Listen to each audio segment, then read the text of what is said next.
My silence could grant life. My words could condemn someone to death. My adoptive father loved to drink. Whenever he got drunk, he beat me with his belt until I could barely stand. One night after another beating, I stared at him and said, "You broke my bones. I'll make you with her." The old compressor beside him suddenly roared to life. A second later, he collapsed. My adoptive mother loved showing off. She once stole a thick gold bracelet and framed me for it. After slapping me until my mouth bled, she screamed that I was a thief. I looked at her and said, "You use those hands to hit me. Then you can lose the use of them." She suddenly cried out and clutched both hands, her fingers locking painfully in place. That was when I understood what I was. Every curse I spoke came true. So I stopped speaking. I pretended to be mute for years. Until half a year ago, when my biological parents finally found me and brought me back to the city. For the first time in my life, I had a real family. I was terrified that one careless sentence from me could destroy it. That was why I kept my mouth shut. Even when my younger adoptive brother, Evan Lowe, suddenly rushed toward me with a glass of water in his hand, clutching his throat and retching. His face was pale, his voice trembled. "Edwin, I know you hate me. But why did you put bleach in my water? It could burn through someone's stomach. You could have killed me." Mom ran over and slapped me. "You ungrateful little brat. You actually tried to kill Evan." Dad kicked me to the floor.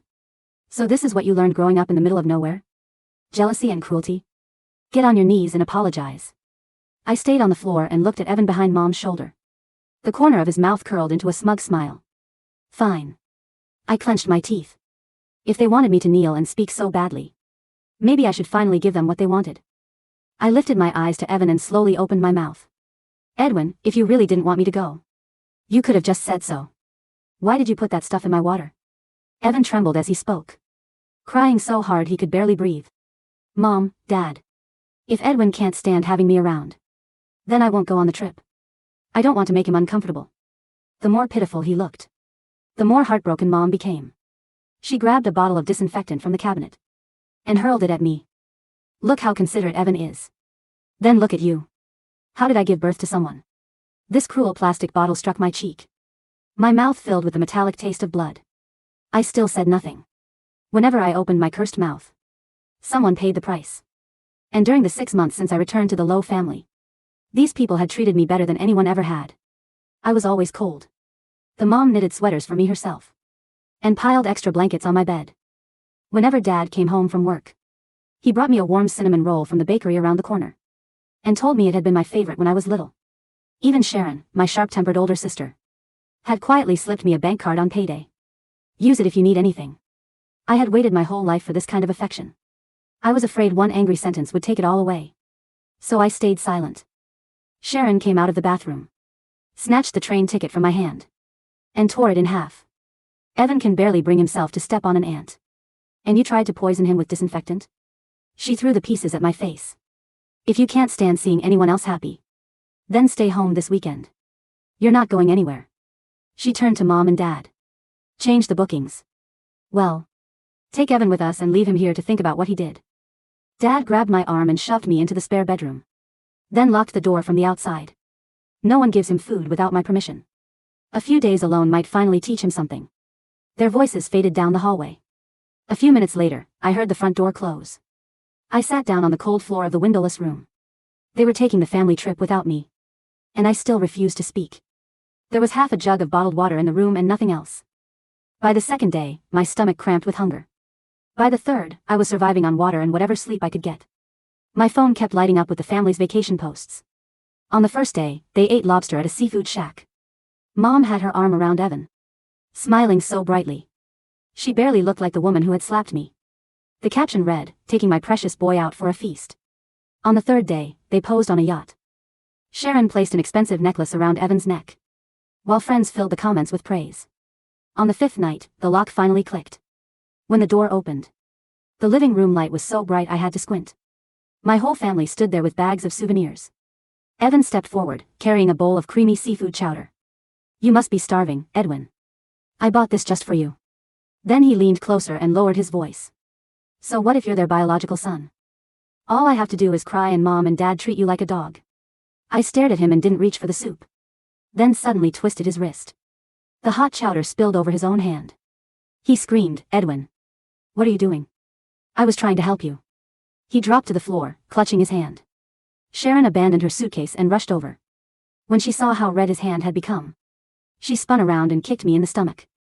I had barely eaten in 5 days. The kick sent me backward into the bed frame, and pain shot through my body. Mom looked at me as if I were something she regretted bringing home. I thought 5 days alone would make you reflect. Evan brought you food and you still heard him. Her eyes fell on the silver charm bracelet around my wrist. The one she had climbed all the way to the chapel to have blessed for me. She yanked it off. Someone as vicious as you doesn't deserve this. Then she threw it to the floor. The bracelet broke apart on the tile. I dropped to my knees and picked up the pieces. When Mom had first put it on my wrist, her eyes had been red. This will keep you safe for the rest of your life, she had told me. Now she stood over me like she had never said it. Dad pointed toward me. I locked you up for 5 days and you still haven't changed. If I have to break your legs to teach you a lesson, I will.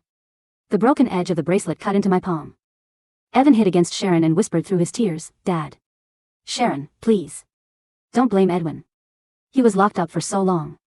It's normal for him to be angry. Maybe I shouldn't have come near him. Sharon hugged him tighter. How could this be your fault? He was born vicious. Something inside me finally snapped. I looked at Evan's trembling hand. Then at the fake concern on his face. A cold laugh escaped me. You're really committed to this act? Everyone froze. It was the first time they had heard my voice. I continued softly. Aren't you afraid that hand might actually become infected? That it might swell so badly you can't even use it? Sharon raised her hand. You still dare to threaten him? Before she could touch me, Evan screamed my hand. The redness across his skin deepened almost instantly. His fingers shook and his wrist began to swell. He dropped to the floor, clutching his arm in agony. Mom's face drained of color. How could this happen? It was only a minor burn a second ago. And cried out again. Sharon panicked and scooped him up. Dad hurried after them, sweat already gathering on his forehead. At the door, he turned back toward me. When Evan is treated, I'll deal with you. Then he slammed the door and locked it. From the outside, the footsteps disappeared. Stared at the broken bracelet in my hand. For the first time since returning home, I had spoken, and the curse had answered. 3 days later, the spare bedroom door flew open. Sharon stormed inside, grabbed my hair and dragged me to my feet. Stop pretending to be weak. Get out here. She pulled me into the living room and shoved me beside the coffee table. The room was full. Mom, Dad, my uncle and aunt. Even Grandma had been brought in from the countryside. It looked less like a family gathering and more like a trial. Evan sat beside Mom with his right hand wrapped in thick bandages, his eyes red and swollen. Dad slapped a document onto the coffee table. Consent form for involuntary psychiatric commitment. The doctor said Evan's injury wasn't a normal burn. Dad said it developed into a severe infection for no clear reason. He pointed at me. You grew up in the countryside. Who knows what chemicals or pesticides you learned to use? My throat tightened. I'm your father. I'm not going to stand by while you become dangerous. Dad continued. Sign this and we'll send you for inpatient treatment this afternoon. Mom rushed over, her eyes red. Do you think I want this? I carried you for 9 months. This hurts me too. But how could you be this cruel? Evan begged us not to call the police. Because he didn't want to ruin your future. Even after what you did to him. He was still thinking about you. Relatives joined in immediately. My aunt shook her head. Blood doesn't mean much if a child was raised badly. My uncle frowned. Send him away before something worse happens. Today it's chemicals. Tomorrow it could be poison in the food. I knelt on the floor and listened. Not one of them asked what had actually happened. I didn't burn him, I said. My voice rough from disuse. He spilled the soup on himself. Sharon kicked my shoulder. You're still lying. I hit the floor. She stepped toward me again. Then something fell in the kitchen mop. Wendy Wallace, the part-time housekeeper, stood frozen near the doorway. Her face was pale and she twisted her apron between her fingers. Mr. Lowe, I can't keep quiet anymore. Everyone turned. I was cleaning the hall that day. I saw what happened through the crack in the door. Evan went still. Wendy swallowed. He turned his own hand, poured the hot soup on himself. Silence filled the living room. For 1 second I thought the truth had finally won. Then Evan burst into tears. Mrs. Wallace, why would you say that about me? He buried his face against Mom. I know Edwin gave you some of my old clothes last month.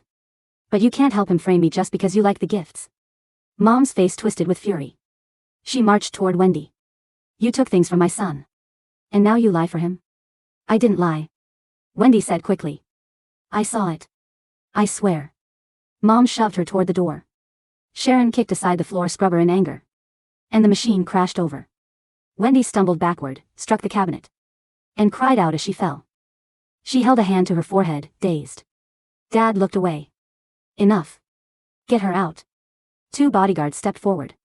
Wendy tried to protest, but they escorted her from the house. Call the agency, Dad said coldly. I don't want her working for this family again. The door closed behind the only person who had told the truth. No one looked ashamed. The entryway went quiet. I stared at the closed door where Wendy had disappeared. She had risked her job to tell them what she saw. They still chose Evan. Stop staring and sign it. Mom dropped a pen onto the table. Tears rolled down her cheeks. Do you think we want to send you away? I'm your mother. You're not thinking clearly. If you keep going like this, one day you really will end up in prison. She pushed the document toward me. Get treatment for 2 years. Once you've dealt with this jealousy, you can come home, still be the heir to the Lowe family. Dad folded his arms. As long as you agree to go, we won't hold Evan's injury against you. We're giving you a way out. They spoke as if they were saving me. They were trying to lock me away. I laughed, then swept the pen to the floor. I'm not sick. Dad's face changed. And I'm not going to a psychiatric hospital. I pushed myself upright, using the coffee table. If you want to lock me away, keep dreaming, you bastard. Dad slapped me back to the floor. Sharon grabbed the back of my collar and forced me down against the edge of the coffee table. In this family, you don't get to say no. She grabbed my hand and tried to force my fingers around the pen. Then Evan came over. Sharon, stop. His eyes were red again. He gently pulled at her arm. Edwin suffered for 20 years away from us.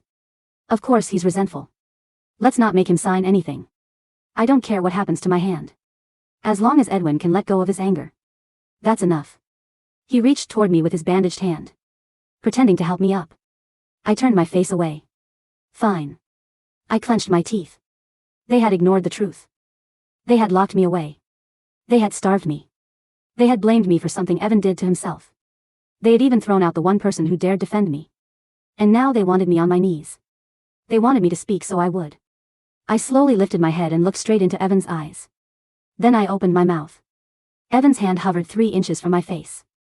The gauze wrapped around his palm was pristine white, save for the faint yellowish stain of burn ointment seeping through the weave. He was leaning in so close I could smell the peppermint lozenge on his breath, underneath it, the faint, sour stench of artificial bile he had forced up in the bathroom an hour before to convince Mom his stomach lining was dissolving. His eyes were wide, luminous with unshed tears for the audience behind him, but the muscles around his mouth were tight with victory.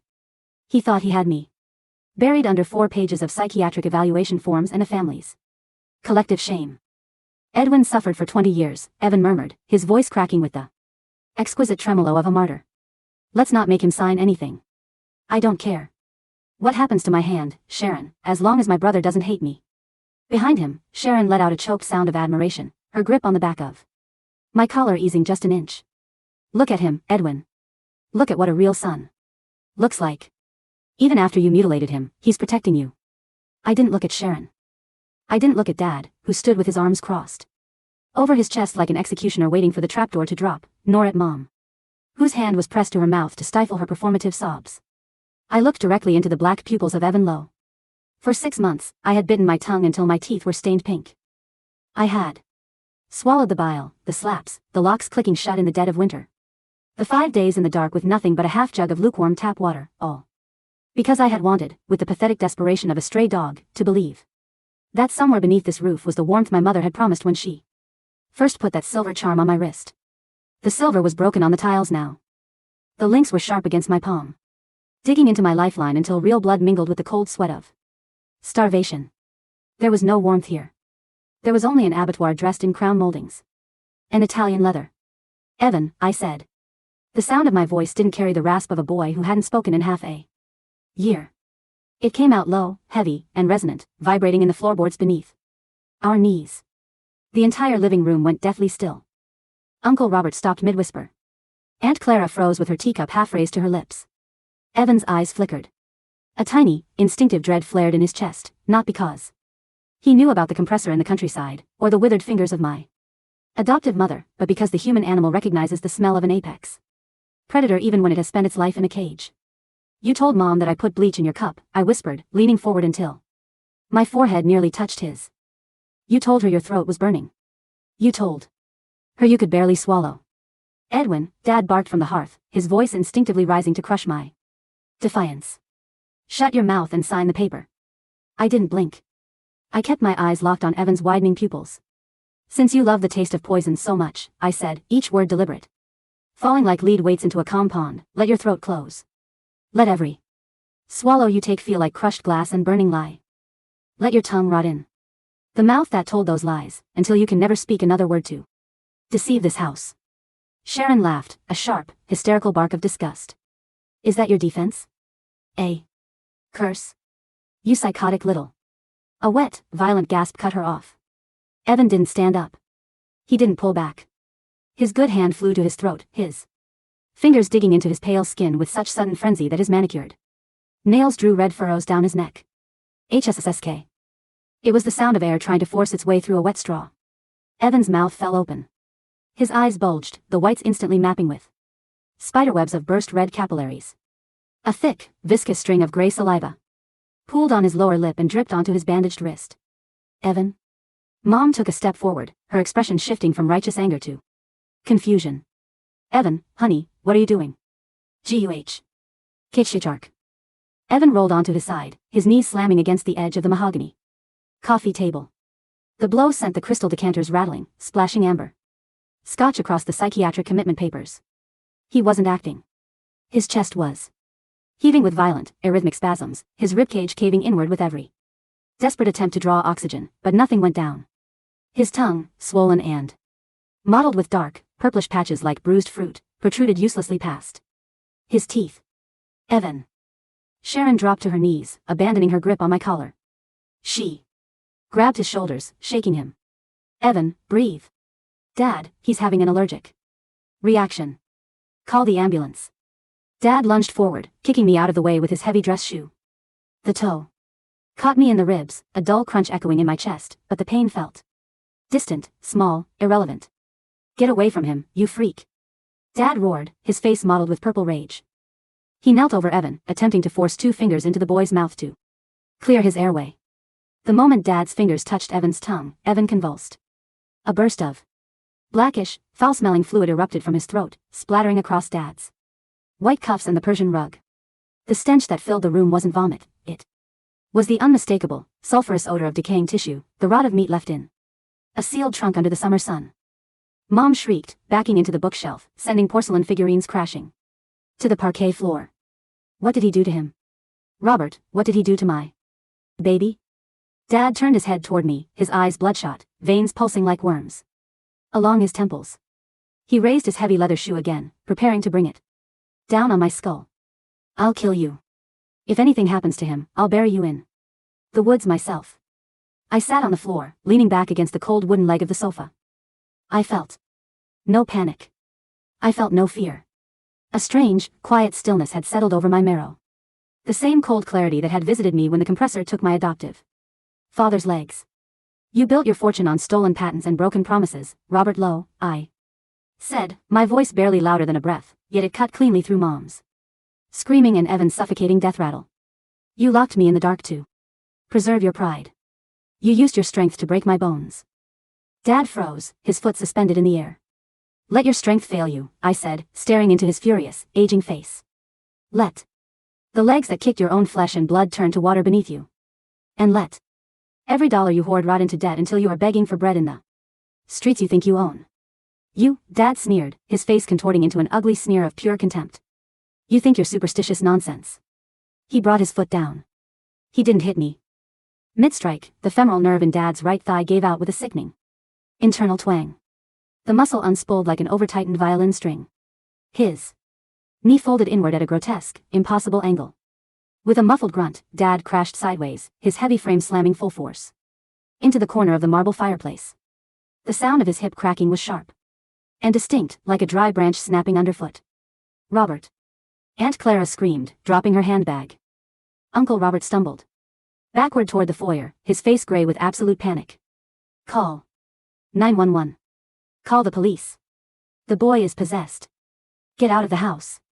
The living room became a slaughterhouse of screams, panic, and choking fluids. Sharon was weeping hysterically, trying to perform chest compressions on Evan, whose face had turned the deep, bruised blue of a plum. Dad was dragging himself across the floor, his right leg trailing behind him like a dead snake, clawing at the baseboards as he groaned in agony. Mom was huddled against the wall, sliding down into a puddle of spilled scotch, her manicured hands clutching her head as she stared at me with wide, terrified eyes. "Monster," she whispered, her voice shaking violently. "You're a monster." I gave birth to a demon. I slowly pushed myself up from the floor. My ribs ached where Dad had kicked me. My stomach was a hollow, burning pit of 5 days' hunger. But my feet were firm. I walked over to where the broken silver charm bracelet lay scattered on the rug. I knelt down, picked up the silver medallion, the one Mom had spent 3 hours climbing a mountain chapel to have blessed for the safe return of her long-lost son, and squeezed it in my palm until the sharp silver edge sliced clean through the skin of my fingers. I stood up, looked at Mom, and let the bloody silver drop into her lap. "You gave birth to a son," I said softly. "You chose the monster." I turned my back on the screaming, the choking, and the smell of rot, and walked out the front door into the freezing rain. The rain in late autumn didn't have the decency to fall as snow, it fell as needles of liquid ice that soaked straight through my thin flannel shirt and plastered my hair to my skull. I had no money. Dad had confiscated my wallet the day he threw me into the spare room, and Sharon had canceled the supplementary bank card she had once given me before the vacation. All I had in my pockets were my house keys, which I dropped down a storm drain at the corner of the boulevard, and a crumpled slip of paper with a phone number written in faint pencil. Wendy Wallace. When Sharon had kicked over the industrial floor scrubber in her rage 3 days ago, the heavy metal handle had caught Wendy on the temple. As the 2 private security guards had dragged her toward the door, she had dropped this scrap of paper into the umbrella stand by the entryway. I had seen her do it.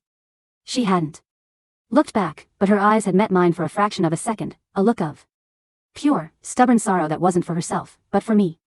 I walked 4 miles through the industrial district on the city's south side, following the street names until the high-rise luxury towers gave way to low-slung brick tenements, auto repair shops, and 24-hour laundromats whose neon signs hummed in the wet dark. By the time I found the address, a 3-story brownstone with peeling green paint and an iron fire escape rattling in the wind, my teeth were chattering so hard I couldn't keep my jaw closed. My hands were blue. I climbed the narrow wooden stairs to the 2nd floor and knocked on apartment 2B. The door didn't open immediately. I heard the slide of a heavy chain, followed by the click of 2 deadbolts. Wendy stood in the doorway. She was wearing a faded woolen cardigan over a nightgown, her graying hair pulled back into a loose braid above her left eyebrow was a dark, purple contusion the size of an egg, secured with a strip of cheap medical tape. She looked at me, soaked, bleeding from the palms, shivering violently on her doormat. She didn't ask what had happened. She didn't ask why I was there. "Come inside, child," she said, her voice rough and steady. "Before you freeze to death on my landing."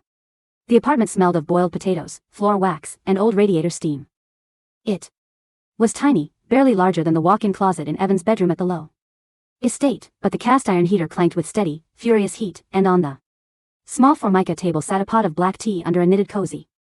Wendy didn't treat me like a returning prince, nor did she treat me like an escaped lunatic.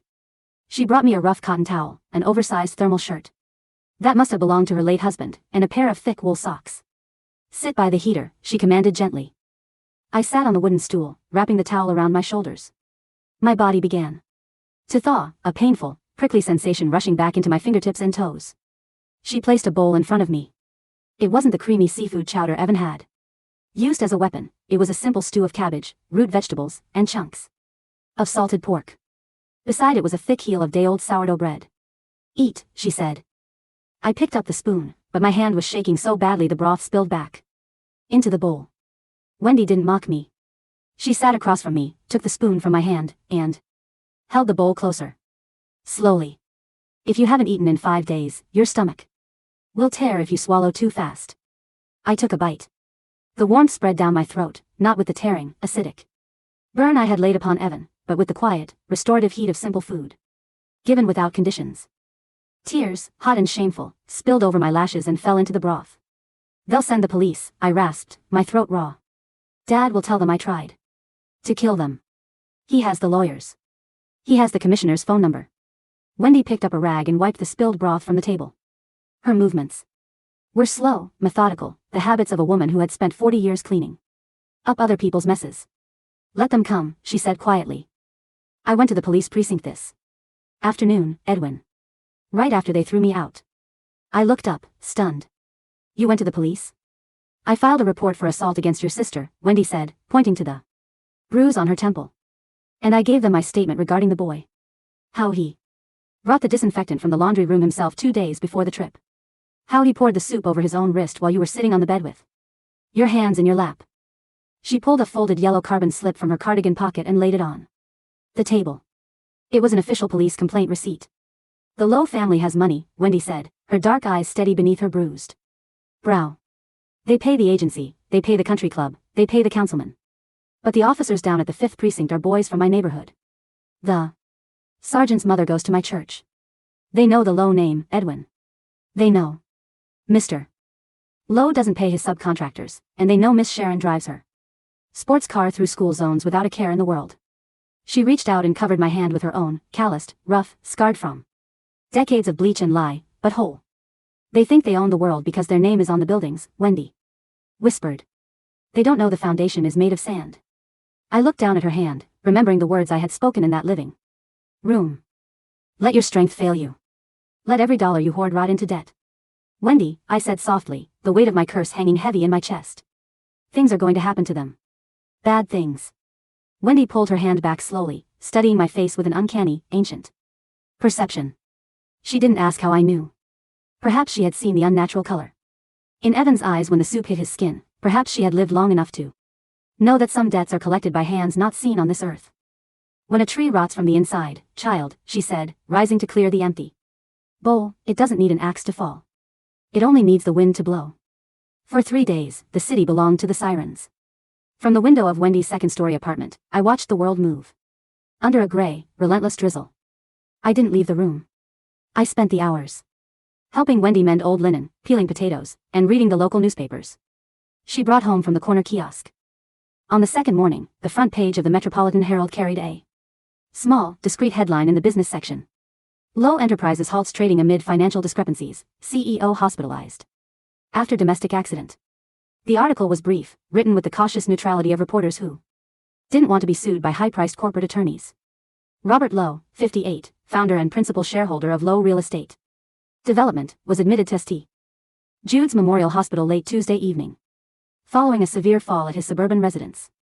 Sources close to the family confirm Mr. Lowe suffered multiple compound fractures to his femur and pelvis, complicated by sudden and unexplained neuromuscular failure. Simultaneously, the Securities and Exchange Commission issued a temporary suspension of trading for Lowe Enterprises following an anonymous whistleblower report alleging systematic falsification of environmental safety audits on the North Harbor waterfront project. Wendy set a cup of black coffee beside the newspaper. The North Harbor project, she remarked, adjusting her reading glasses. The one where they built luxury condos over the old industrial chemical dump. Did Dad know? I asked. He signed the permits himself 3 years ago, Wendy said calmly. My nephew worked the concrete crew. They found barrels of trichloroethylene during the excavation. Mr. Lowe told the foreman that if anyone mentioned the barrels to the city inspector, they'd never work a construction site in this state again. The foreman kept quiet. But paper has a way of staying in drawers until the fire starts. On the third night, the telephone in Wendy's hallway began to ring. It rang once, twice, 3 times. Wendy walked over, lifted the receiver to her ear, and listened in silence for nearly 2 minutes. She didn't say a word until the end.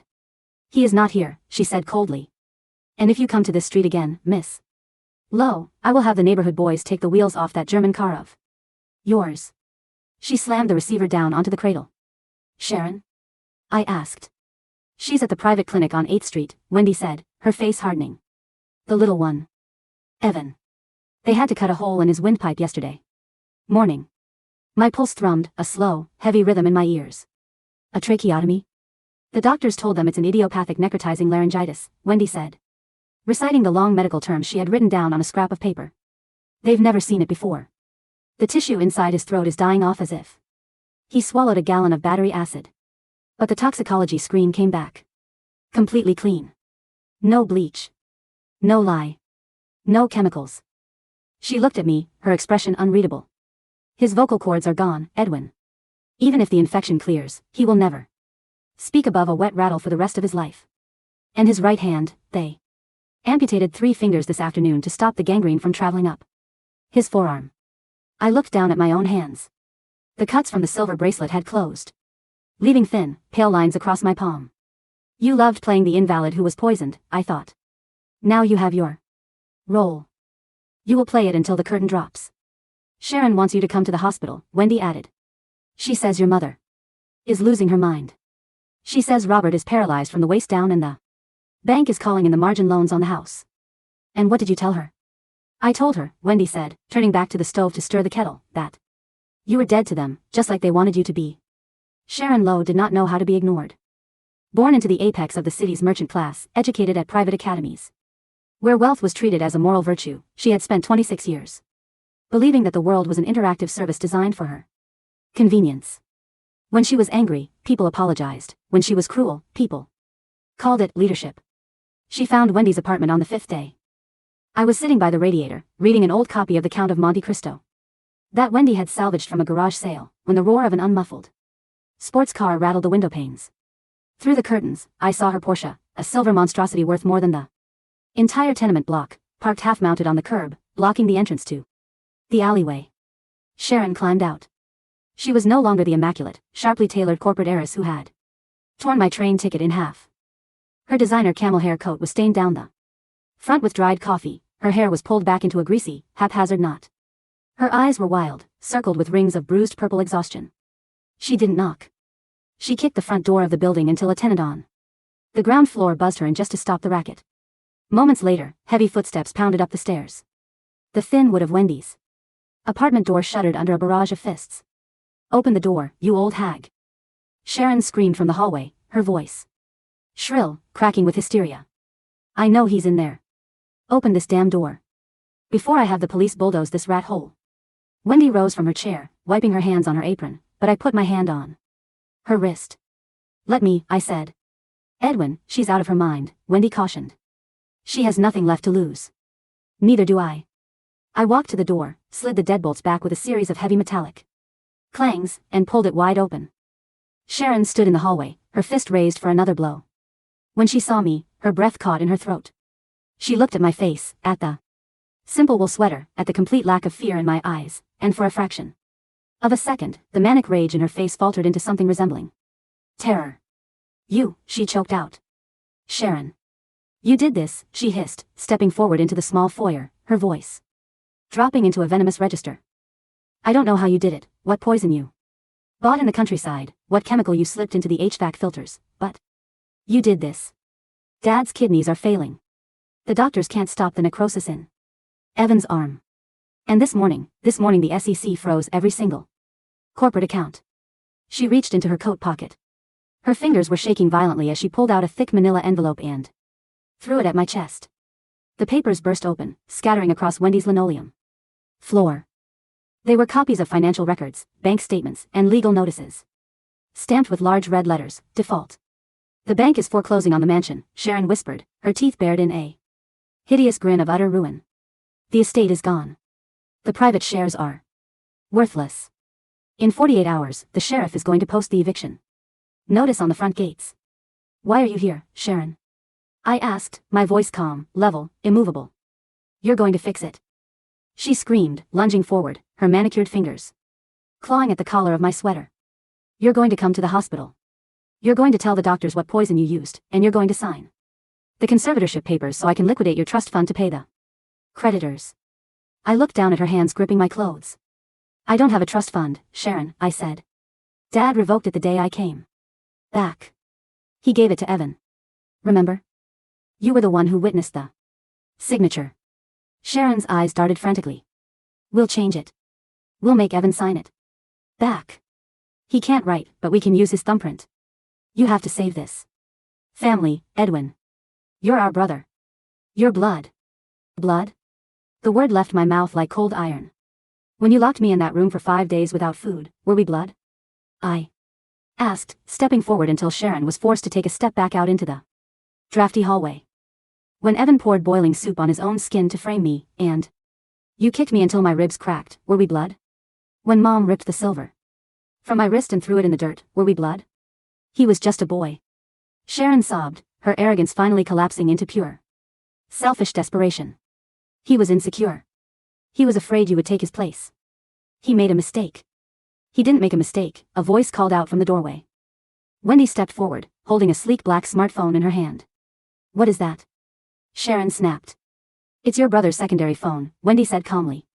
The one he kept hidden behind the water heater in the laundry room. The one he used to talk to his friends from the fraternity. Sharon went rigid. Where did you get that? I found it 3 weeks ago when I was cleaning out the lint traps, Wendy said. I didn't open it then because I was a servant, and servants don't pry into their master's business.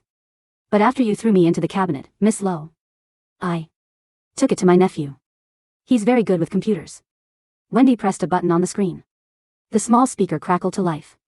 A young man's voice, smooth, arrogant, dripping with mocking laughter, echoed clearly in the narrow stairwell. It was Evan.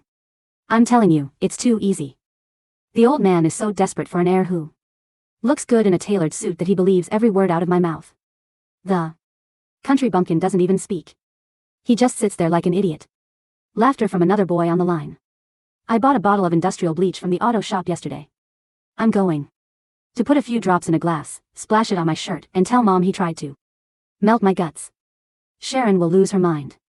She already hates him because she thinks he's after her share of the commercial portfolio. By next month, they'll have him locked up in St. Jude's psych ward, and the trust will be 100% mine. The recording clicked off. The hallway was so silent that the hum of the neon light at the end of the corridor sounded like a buzzsaw. Sharon stood frozen. The color drained from her face until she looked like a corpse dredged from a frozen lake. Her lips parted, but no sound came out. He never loved you, Sharon, I said softly. He didn't love Mom. He didn't love Dad. He was a tick feeding on a dying dog, and you helped him bite. No. Sharon whimpered, clutching her temples with both hands. No, this is fake. You made this. You had someone imitate his voice. You recognized the voice, Sharon, I said, taking one final step toward her. She backed away until her spine hit the peeling wallpaper of the stairwell. I looked at her face, the sharp cheekbones, the arrogant mouth that had ordered me starved, the eyes that had watched me bleed without a single drop of pity.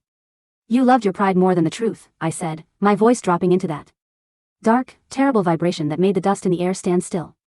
You used your sharp tongue to shred the innocent and your status to crush the poor. So, let your pride be your shroud. Sharon gasped, her hands flying to her throat just as Evans had. Let every door you knock on be locked in your face, I spoke, the curse weaving itself into the air between us like invisible silk. Let the high society that toasted your beauty look upon you with disgust. Let the money you worship slip through your fingers like dry sand, until you are scrubbing floors with your bare hands just to buy a crust of stale bread. Edwin, please, she choked out, her voice suddenly cracking, a high, whistling panic taking hold of her lungs. Get out of this house, I said. Sharon didn't run down the stairs, she tumbled. She caught herself on the iron banister, sobbing, retching, her high heels snapping against the wooden treads as she fled into the street. Moments later, the engine roared, the tires screamed against the wet asphalt, and the sound faded into the distance. Wendy walked over to the door, closed it, and slid the deadbolts home. She won't come back, Wendy said. No, I replied, feeling the terrible, hollow exhaustion that always followed the words. She won't. The mansion on Crestview Ridge fell in stages. First came the movers, not the luxury white glove services the Lowe family usually employed, but the court-appointed liquidators in grease-stained coveralls who slapped yellow inventory stickers on the oil paintings, the grand piano, and the French crystal chandeliers. Then came the creditors. Because Robert Lowe was paralyzed and incompetent, and Evan was mutilated and comatose in the intensive care unit, the legal burden fell entirely upon Eleanor Lowe, my biological mother. She was not a woman built for reality. She had spent 30 years living inside a bubble constructed of country club luncheons, private Pilates instructors, and philanthropic galas where she was photographed handing oversized checks to orphanages while ignoring the boy she had left in the countryside for 2 decades. 2 weeks after Sharon had fled Wendy's apartment, Eleanor Lowe came to find me. She didn't come in a Porsche. She arrived in the back of a yellow taxicab, wearing a coat that had lost 2 of its horn buttons, carrying a cracked leather handbag against her ribs like a shield. Wendy was at the market. I was alone in the apartment, sitting at the small kitchen table, repairing an old transistor radio. When the knock came, it was faint, hesitating, the knock of a beggar who wasn't sure if the house was occupied. I opened the door. My mother stood on the landing. She looked as though she had aged 20 years in 20 days. The smooth porcelain skin maintained by weekly chemical peels was gray, sagging around her jawline in loose, crepey folds. Her dyed blonde hair showed 2 inches of silver. At the roots, unwashed and greasy, pinned back with a plastic clip she must have bought at a train station pharmacy. When she saw me, her eyes filled with tears, not the theatrical, manipulative tears she had cried for Evan, but the leaking, hopeless brine of an animal that knows it has been cornered by winter. "Edwin," she whispered. I didn't invite her in. I stood in the doorway, my hand resting on the frame. "Mrs. Lowe." The name hit her like a physical blow. She flinched, her shoulders sinking inward. "Don't call me that," she sobbed, reaching into her handbag with trembling fingers. "Edwin, please. I'm your mother. I'm the one who carried you." "You carried me for 9 months," I said. "You abandoned me for 20 years. And when you brought me back, you treated me worse than the stray cats in your garden." "I didn't know," she cried, pulling a crumpled velvet pouch from her bag. "I swear to God, Edwin, I didn't know. Wendy's nephew, he sent the audio files to my email." I heard what Evan said. I saw the receipts on his computer for the chemicals. The searches for how to fake skin burns. She dropped to her knees right there on the dirty landing, the hem of her cashmere coat dragging through the dust and coal soot of the floorboards. She opened the velvet pouch. Inside were the broken pieces of the silver charm bracelet. She had tried to fix it. Someone, a cheap street jeweler, likely, had soldered the broken links together with crude, lumpy seams of lead solder. It looked butchered, ugly, a ruined thing that could never hold its original shape. "I had it repaired," she wept, holding the bracelet up toward me with both hands, offering it like a priestess offering a sacrifice to a vengeful god. "Look, Edwin. I had it blessed again. The priest at the cathedral, he spent an hour praying over it. He said if you put it back on, the grace would return to this family. He said the curse would lift." I looked down at the lumpy, silver and lead monstrosity in her hands. "There is no curse, Eleanor," I said quietly. She looked up, hope flaring in her wet, ruined eyes like a dying candle. "No? You didn't curse us?" "A curse is an unnatural thing," I said, my voice calm, dropping into the quiet rhythm of an absolute truth. "What happened to your family is simply the weight of your own choices, returning to crush you. Edwin. You wanted Evan to be your perfect son because he flattered your vanity," I continued, looking down at her bowed head. "You wanted me to be a monster. Because it justified why you left me in the mud for 20 years. You created the monster, Eleanor. You fed it. And now it has eaten your house, your husband, your daughter, and your name. Take the bracelet," she begged, crawling forward on her knees until her forehead touched the tips of my boots. "Please, Edwin. Just put it on and come home. We'll live in a small apartment. I'll cook for you. I'll knit you sweaters, real sweaters, Edwin, not like the ones before. Just tell the doctors how to make Evan breathe again. Just tell Dad how to walk." I looked at the back of her neck. 6 months ago, if she had spoken to me like this, I would have thrown myself into the fire just to keep her warm. I would have cut off my own tongue if it meant she would look at me with 1 ounce of the love she showered on Evan. Now, looking down at her, I felt nothing. No hatred. No burning vengeance. Only a vast, quiet emptiness, like looking at an abandoned well whose water had dried up a century ago. "The room I stayed in for 5 days had no windows," I said softly. Eleanor went still against my boots. "It was very cold," I said. "And every night, I listened to the pipes in the walls, wondering what I had done to make the woman who gave birth to me hate me so much. Edwin. I'm sorry. God, I'm so sorry. I found my answer on the 5th day," I said. "I didn't do anything.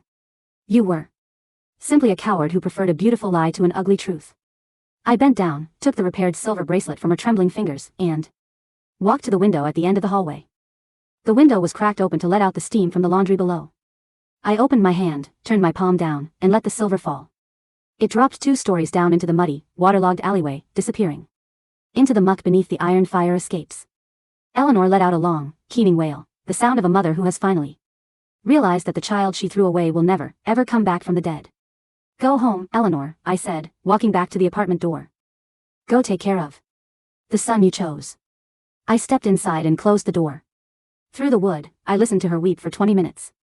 Then, slowly, the Scuffling of her ruined shoes faded down the stairs, out into the street, and into the indifferent murmur of the city. A year passed. The city moved on, as cities always do, chewing up the names of the wealthy and spitting out new ones to fill the social columns. The Lowe family mansion on Crestview Ridge was sold at a foreclosure auction to an overseas logistics firm, which promptly demolished the estate to build an automated distribution hub. Robert Lowe did not survive the winter. The neuromuscular decay that began in his right leg slowly migrated to his respiratory system. He passed away in a state-run long-term care facility on the outskirts of the county, his bed surrounded by court-appointed public guardians and unpaid medical invoices. Evan lived. He was discharged from the hospital in the spring, his right arm ending in a blunt stump above the knuckles, a permanent plastic cannula protruding from the scar tissue at the base of his throat. He could not speak. He could only produce a low, wet whistling sound when he became agitated. He spent his days in a two-room subsidized flat in the rail yards, sitting by the window in a wheelchair, watching the coal trains rumble past, fed through a tube by Eleanor, who took a job cleaning rooms at a budget motel near the expressway. Sharon vanished from the city's register. Someone told Wendy they had seen a woman who looked like her working the night shift at a 24-hour diner. Along the interstate, her hands raw and red from dishwater, her once sharp face hardened into the blank, unseeing mask of the permanently exhausted. I did not go to see them. I never spoke their names again. With the small settlement Wendy received from her assault lawsuit against Sharon, and the modest wages I earned working as a master carpenter's apprentice in the old shipyard district, we moved out of the tenement on 8th Street. We bought a small, whitewashed clapboard cottage on the northern coast, where the salt air was clean and the only sound at night was the rhythmic, indifferent crashing of the Atlantic against the granite cliffs. The workshop behind the cottage smelled of cedar shavings, beeswax, and linseed oil. I was good with wood. It was an honest material, it didn't lie. If you cut it true, it held the roof. If you forced it against the grain, it split and showed its heart. It didn't care about your family name, your bank accounts, or the tears you cried to deceive an audience. I rarely spoke. Not because I was afraid of the curse, the power that lived in my marrow had grown quiet, sleeping like an old hound by the hearth, knowing its work was done, but because I had learned the true value of silence. Silence was not weakness. Silence was the space where truth was allowed to exist, without the poison of human vanity. On an afternoon in late October, exactly 2 years after I had walked out of the Lowe mansion, Wendy walked down the gravel path to the workshop, carrying a thermos of hot cider and 2 heavy woolen coats. The wind was coming in from the north, carrying the sharp, clean scent of approaching snow. Winter will be early this year, she said, leaning against the doorframe, watching me plane the edge of a heavy oak dining table. Yes, I replied, setting the iron plane down on the bench. My voice was quiet, clear, and steady. It was the voice of a man who belonged to himself, who had bought his freedom not with gold, but with the terrible, unyielding weight of the truth. We sat on the bench outside the workshop, wrapped in our coats, looking out over the gray water where the gulls wheeled and dipped against the darkening sky. I took a sip of the cider. It was warm, spiced with cinnamon and cloves, tasting of nothing but simple earth and honest hands. I did not look back toward the city. There was nothing behind me but ashes, and from ashes, no living thing ever grew. I set the cup down, took a deep breath of the cold ocean wind, and for the first time in 22 years, I let the silence be my peace.